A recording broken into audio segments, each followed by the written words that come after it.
बोलो श्री कृष्ण भगवान की जय। ये हमारा 17 अध्याय हमारे खत्म हो गए हैं और यह हमारा 18वां अध्याय यानी कि गीता जी का लास्ट अध्याय, आखिरी अध्याय है हमारा। तो आप लोग ध्यान से सुनियो। और अगर आपने आगे भी मेरे चैनल पर कुछ देखना है, मैं आगे भी इस पर बहुत कुछ डालूंगी। और पूरी गीता सुननी है तो मेरे चैनल ने सब्सक्राइब कर दियो, लाइक कर दियो और कमेंट करके बताइए आपने किसा लगा है। और घंटी भी बजा दा करो, ठीक है। बोलो श्री कृष्ण भगवान की जय। 18वां अध्याय शुरू। अर्जुन ने श्री कृष्ण देव जी से पूछा, हे महाभाव हर्षिकेश भगवान जी, हे कैसी दैत्य का सार करने वाले, हे प्रभु जी, मैं तुमसे संन्यास और त्याग का तत्व जानना चाहता हूँ कि संन्यास किसे कहते हैं, त्याग क्या है। हे प्रभु जी, मुझे इन दोनों को अलग अलग बताइए। अर्जुन की विनय सुनकर श्री कृष्ण भगवान ने कहा, हे अर्जुन, संसार की कामना के सभी कार्यक्रम त्याग कर मेरी शरण में आना संन्यास है, और मेरे चरण कमल की शरण में आकर मेरी भक्ति बिना किसी दूसरी चीज की कामना न करना त्याग संन्यास है।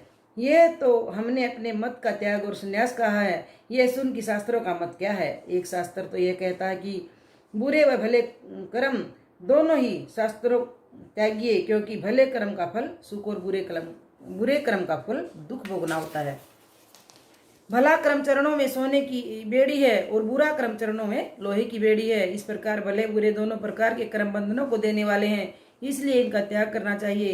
हे अर्जुन, एक शास्त्र यह है कहता है कि यज्ञ, दान, तपस्या तथा स्नान ऐसे सत्य कर्म नहीं त्यागने चाहिए। यह पवित्रता के दाता है, इन कर्मों के करने से देह पवित्र होती है। हे भरतवंशी अर्जुन, अब सावधान होकर मेरे मत का त्याग सुन। त्याग 3 प्रकार के होते हैं। प्रथम तो मेरा मत यह है कि यज्ञ, दान, तपस्या और स्नान यह मनुष्यों को पवित्र करते हैं। विवेकी पुरुष इनका त्याग नहीं करते, इनके लिए ये कर्म भले हैं। भले कर्म करके हम उनका फल नहीं चाहते, इसी कारण मेरे मत में यह बात भली है। सब बातों में श्रेष्ठ है कि भले कर्म के फल की इच्छा न करें, यह बहुत अच्छी बात है। और जो अज्ञान से आलस्य करे, सत्य कर्म त्याग कर कहे, यह सत्य कर्म करने से क्या होता है। जो प्राणी से मोहित होकर सत्य कर्म त्यागे, यह राजसी त्याग कहलाता है। जो प्राणी देह के दुख के डर से सत्य कर्म त्यागे कि स्नान करने से मुझे शीत लगता है, हाथ दुखते हैं, इस प्रकार का त्याग तामसी कहलाता है। वे इसका फल नहीं पाते हैं। हे अर्जुन, जो इस प्रकार सत्य कर्मों को करे, प्रथम तो कहे कि मेरा क्षत्रिय या ब्राह्मण का जन्म दुर्लभ है, मेरे लिए स्नान आदि कर्म करने वाले हैं। असम्य कर्म करे और इच्छा कुछ न करे, ऐसा त्याग सात्विक त्याग कहलाता है। हे अर्जुन, विवेकी पूर्वक स्नान आदि सत्य कर्मों की निंदा नहीं करते और न ही स्वयं इन सत्य कर्मों का त्याग करते हैं। निश्चय से इसे करते हैं और फल की इच्छा भी नहीं करते।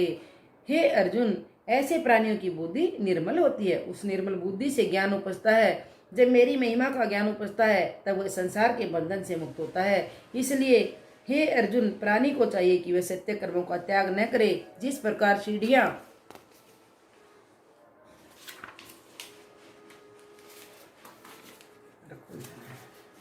चढ़कर प्राणी मंदिर में जा पहुंचता है, उसी प्रकार यह सत्य कर्म मुक्ति की सीढ़ी है। और जितने देहधारी है, इनमें ऐसा शक्तिशाली कोई नहीं है जो इन सत्य कर्मों का त्याग करके। हे अर्जुन, जब पिता के वीर्य से माता के उदर में यह जीव आता है, उसी दिन से लेकर मरने के दिन तक कभी यह निष्कर्मी नहीं होता और न ही यह जीव त्यागी होता है। सो सुन, प्राणी सारे सत्य कर्म मुझको समर्पित करे और कोई फल न चाहे, तब यह जीव निष्कर्मी और त्यागी होता है। मनुष्य के नित्य ही अपने कर्म करने का 3 प्रकार जो फल है वह सुन। भले कर्म का फल सुख, बुरे का दुख, और भले बुरे कर्म को रला मिलाकर करे तो सुख दुख मिश्रित होता है। यह 3 प्रकार के फल हैं जो नित्य संसारी मनुष्यों को होते हैं। परंतु किन्हें जो संसार को त्याग कर मेरी शरण में नहीं आए, तिनको जो प्राणी त्याग कर मेरे चरण कमलों की शरण आए हैं, उनके निकट कोई दुख नहीं आता। अब और सुन, देहधारी मनुष्यों द्वारा जितने भी कर्म होते हैं, भले हो या बुरे हो, सब देह, इंद्रियों और मन से होते हैं।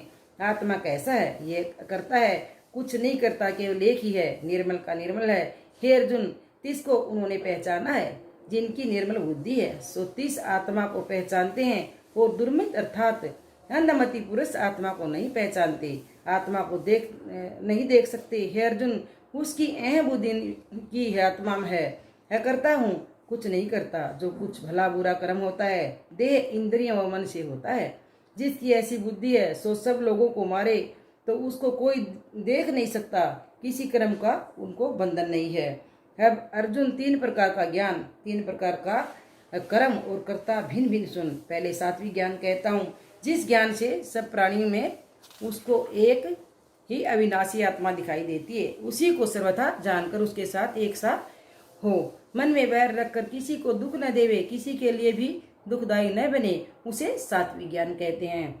और राजसी ज्ञान सुन, और जब ज्ञान अलग अलग दृष्टि हुआ, कहे कि यह और है, यह मैं हूँ, यह तेरा है, यह मेरा है, यह राजसी ज्ञान है। जब तेरे मेरे पे आ जाते हैं तो राजसी ज्ञान है। और तामसी ज्ञान क्या है, यह सुन, जिस ज्ञान से सब बुरे दिखाई देवे, सबके साथ बैर बांधे, ऐसा ज्ञान तामसी कहलाता है।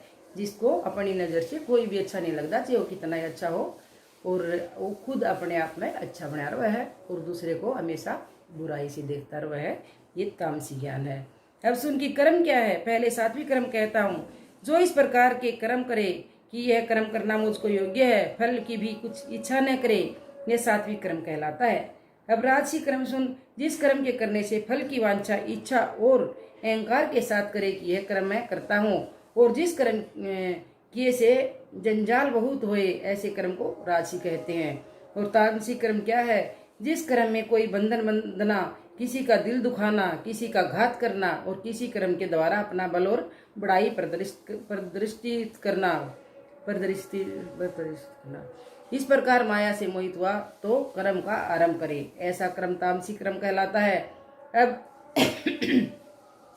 कर्म करता कहता हूँ, पहले सात्विक सुन, जो इस प्रकार के कर्म करे, जैसे यज्ञ, महोत्सव, होम, श्राद्ध इत्यादि जो सत्य कर्म है, तिनको करे और फल की कोई इच्छा न करे, अहंकार से रहित हो कि मेरा कुछ नहीं है, सब कुछ परमेश्वर का है, और उद्यम रहित अर्थात आडंबर न करे, और जो कुछ सहज हो सो ही करे, और काम बिगड़े तो कल्पे नहीं, किसी कार्य के संपूर्ण होने पर खुश न हो, मेरा कुछ नहीं है, सब ईश्वर का है, ऐसा समझे। हर्ष शोक से रहित हो, जो कुछ ईश्वर इच्छा से आ मिले सो भोजन करे, इस प्रकार का कर्ता सात्विक कहलाता है।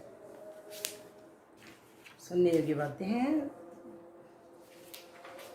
ये सही बात है। यहाँ कुछ नहीं है, हमारा 2 दिन की जिंदगी है, आज हवा निकल जाए तो सब कुछ यहीं रह जाएगा, कोई तेरा मेरा नहीं है। अब राजसी कर्ता सुन, जो दूसरों का दिल दुखावे, अपवित्र रहे, हर्ष शोक कर सुख को जो यज्ञ करे, और मन में उसके फल की कामना करे कि लोग मुझको धन्य कहेंगे, इस निमित्त हर्ष होना, घर से जो द्रव्य व्यय होता है इस कारण से शोक होना, ऐसा कर्ता राजसी कहलाता है। जो हमेशा अहंकार में रहता है और दिखावे में रहता है, ऐसा राजसी कहलाता है। अब तामसी कर्ता सुन, शास्त्र की विधि को न समझे कि यह महोत्सव किस विधि से किया जाए, किसी को मस्तक न निभावे, महामूढ़, आलसी, विषादी, सब किसी से लड़ाई करे, वह तामसी करता है। अब हे अर्जुन, 3 प्रकार की भक्ति और दृढ़ता सुन। पहले सात्विक बुद्धि कहता हूँ, जिस बुद्धि से गृहस्थ में भी सुखी रहे, भले कार्य को भला जाने, बुरे कार्य को बुरा जाने, और यह भी समझे कि इस बात से मेरी मुक्ति और इस बात से मेरा बंधन होगा। जिस बुद्धि से यह बात समझे सो सात्विक बुद्धि है। अब राजसी बुद्धि के लक्षण सुन, जिस बुद्धि से धर्म और अधर्म, जो बुरे को भला जाने और समझे, यह राजसी बुद्धि के लक्षण है। और तामसी बुद्धि के लक्षण क्या है, ये सुन, जिस बुद्धि से धर्म को अधर्म जाने, अर्थात जीवघात करने से पुण्य जाने, यह बकरा मैं मारता हूँ पुण्य होगा इत्यादि और बातें समझे, ऐसे धर्म को अधर्म उल्टे समझे, तो यह तामसी बुद्धि कहलाती है, यह तामसी गुण है उसमें। अब दृढ़ता सुन की सात्विक दृढ़ता क्या है, मन में किसी की विकार को न चितवे, तब सात्विक दृढ़ता जान, इसे ही सात्विक दृढ़ता कहते हैं। राजसी दृढ़ता क्या है, जब मन अपने धर्म में सब प्रकार से दृढ़ रहे, धन कमाने में दृढ़ रहे, खाने पहनने में दृढ़ता हो, इसे तू राजसी दृढ़ता जान। अब तामसी दृढ़ता सुन, जब महाघोर निद्रा में सोता रहे और परम चिंता में मगन रहे और किसी से कलह निषाद, यह तामसी दृढ़ता है। ऐसी दुर्बुद्धि वाले निद्रा, कलह, चिंता, इन तीनों विकारों से अपने आप को मुक्त नहीं कर सकते, तिनको तामसी दृढ़ता जान। हे भरतवंशी अर्जुन, अब 3 प्रकार का सुख सुन। कड़वा खाए नहीं मिष्ट, सुखदायी अमृतुल्य भोजन करे, प्रथम तप कष्ट साध कर तब राज्य श्रवण फल पावे, यह सात्विक सुख कहलाता है। अब राजसी सुख सुन, जिसका फल दुख हो, प्रथम सुख को पाकर बाद में 20 फल खाए, यह राजसी सुख है। और तामसी सुख क्या है? सुख क्या है? अब यह सुन। प्रथम बेसुध निद्रा में आलस्य, असावधानता, प्रभु का विसारण, सबसे निपट शंका करना, यह तामसी सुख है। अब अर्जुन और सुन, स्वर्ग से लेकर पृथ्वी तले पाताल लोक और नागलोक तक तीनों लोक माया से उपजे हैं। इन तीनों लोकों में माया के 3 गुण बरतते हैं। इन तीनों ही लोकों के स्वभाव लोक में बरतते हैं। लोकों में गुण है, गुणों में लोक हैं। इसी कारण से त्रिगुणी सृष्टि कही गई है। हे अर्जुन, ब्राह्मण, क्षत्रिय, वैश्य और शूद्र, इन चारों वर्णों के स्वभाव की प्रक्रिया देह के साथ ही जन्मती है। पहले मैं तुझे ब्राह्मण के स्वभाव की प्रक्रिया के विषय में कहता हूँ। इंद्रियों का जीतना, तप करना, भजन करना, पवित्र, क्षमा, कोमल स्वभाव, ज्ञान और विज्ञान, परमेश्वर को जानना, और गोविंद में तत्व बुद्धि परमेश्वर को जानना, यह ब्राह्मण के स्वाभाविक धर्म है। अब स्त्री के स्वाभाविक धर्म सुन। सूर, तेजस्वी, राजयोद्धे से न भागने वाला, बुद्धिमान, दानी होना, परमेश्वर ईश्वर में श्रद्धा होना, यह स्त्रियों के स्वाभाविक लक्षण कहे गए हैं। वैश्य के स्वाभाविक धर्म क्या है? यह सुन। खेती करना, वाणिज्य, व्यापार, गौओं की सेवा करना, ये वैश्यों के स्वाभाविक धर्म है। और शूद्र के स्वाभाविक धर्म क्या है? तीनों वर्णों की सेवा करना, जो मिले जाए उसी में संतोष रखना, ये शूद्र के स्वाभाविक धर्म कहे गए हैं। मैंने ये चारों वर्णों के स्वाभाविक धर्म कहे हैं। प्राणी इन अपने कर्मों के करने से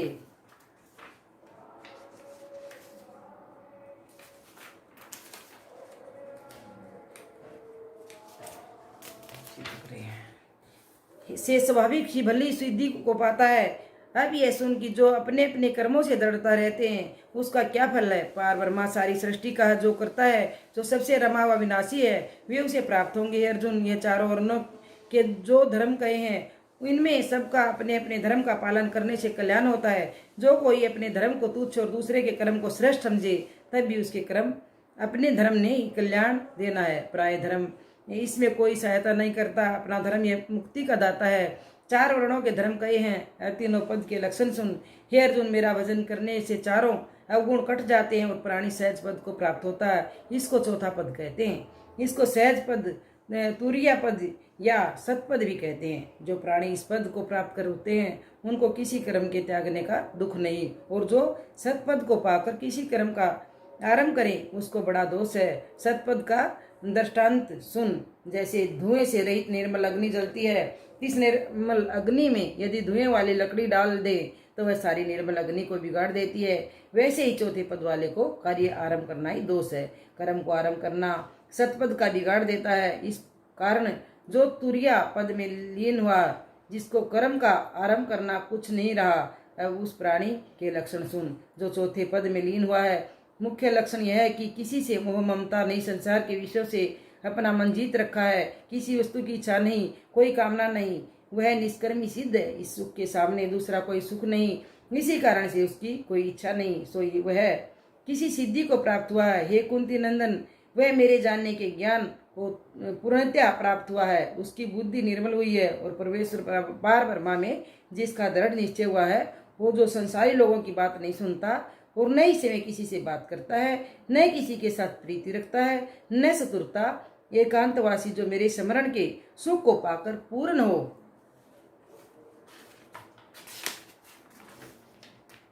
रहा है संसार में जिसने 3 बातें जीत रखी हैं, अर्थात देह से संसारी मनुष्य के संग नहीं करता, जीवा से बात नहीं करता, मन में संसारी लोगों की चिंता नहीं, जिसके इस प्रकार मन देह मन सा जीव जीत रखा है और नित्य निरंतर मेरे ध्यान में जुड़ा है, सारे संसार से वैराग्यवान है, वो ऊपर ब्रह्मा के लोक, नीचे शेषनाग के लोक के परम सुख को तरण समान जानता है, इसका नाम वैराग्य है। फिर कैसा?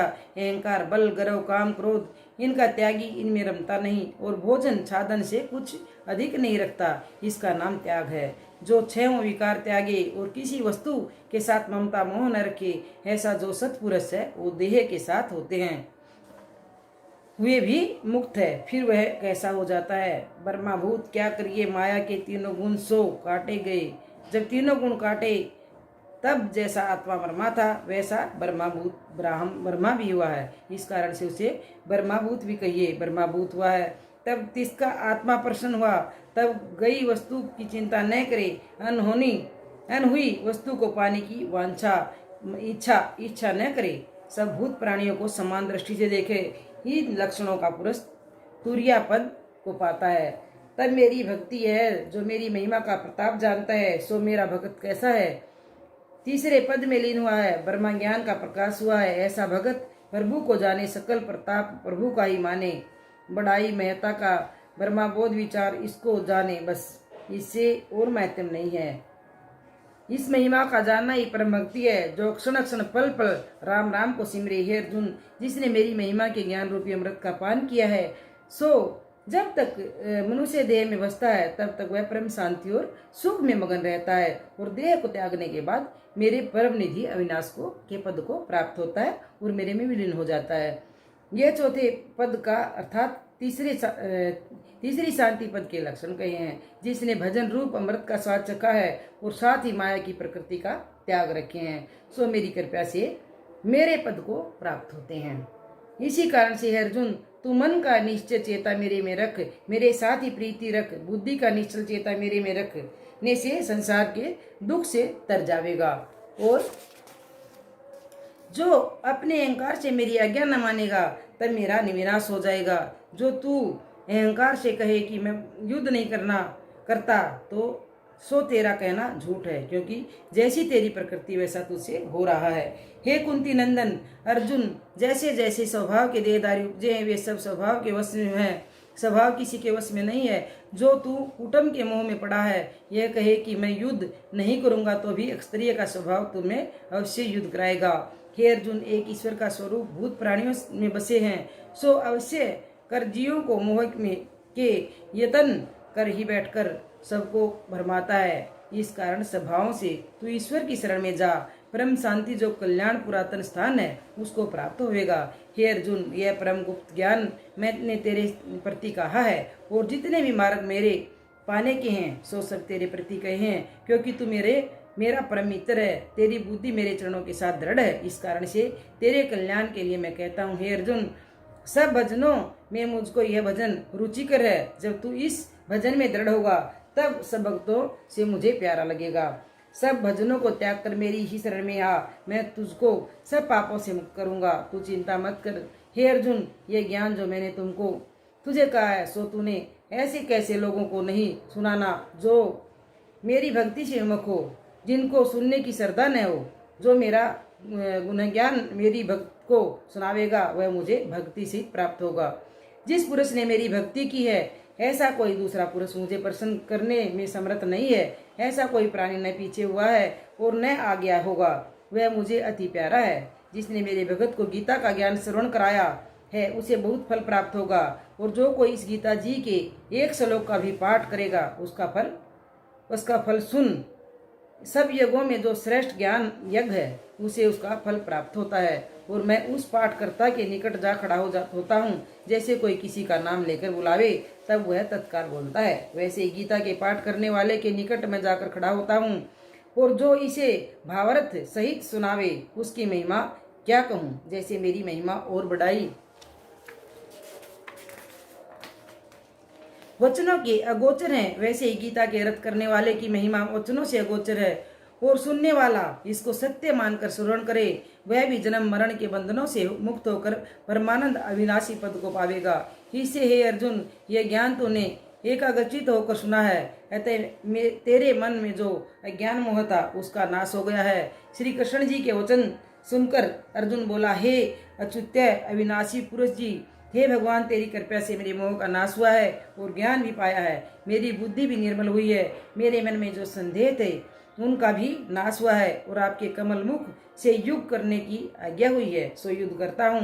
संजय ने राजा धृतराष्ट्र से कहा, हे राजन, श्री कृष्ण भगवान जी और पार्थ अर्जुन इन दोनों का स्वाद गोष्ठ गीता का महत्व सुनकर समझकर मेरे रोम रोम खड़े हो गए हैं। जो व्यास जी ने दिव्य दृष्टि मुझे दी है सो उसकी कृपया से ज्ञान गोष्ठ मैंने कहा है, सो यह गुप्त से भी गुप्त है। संजय ने धृतराष्ट्र को कहा, आपके उपदेश से अज्ञान शेष दूर है, व्रज के पढ़ने से गिरवर जैसे चकनाचूर है। आपकी आज्ञा से भगवान युद्ध को तैयार हूँ, शत्रुओं की सारी सेना योजना से मार दूं। मैंने तेरी जो अवज्ञा भोलेपन से नाथ की अक्षमा करो सर्वशक्तिमान त्रिलोकीपति। अब आपने जो उपदेश दिया है वो मेरे अंदर समा गया है और मैं व्रज जैसे ऐसे समा गया जैसे व्रज के पढ़ने से गिरज चकनाचूर हो जाते हैं। आपकी आज्ञा से भगवान मैं युद्ध को तैयार हो गया हूँ। और मैं मूर्ख था जो मैं युद्ध मना कर रहा था, कि मैं शत्रुओं की सारी सेना को अकेला ही मार गिरा सकता हूँ। और मैं तेरी आज्ञा का पालन नहीं कर रहा था, वो मेरा बोलापन था। ये आप सर्वशक्तिमान और त्रिलोकी नाथ हो, मुझे क्षमा करो। और जो आपकी आज्ञा होगी मैं आपके के अनुसार सारी युद्ध करूँगा और मैं सारी सेना को मार गिराऊंगा और अपने धर्म से कभी पीछे नहीं हटूंगा।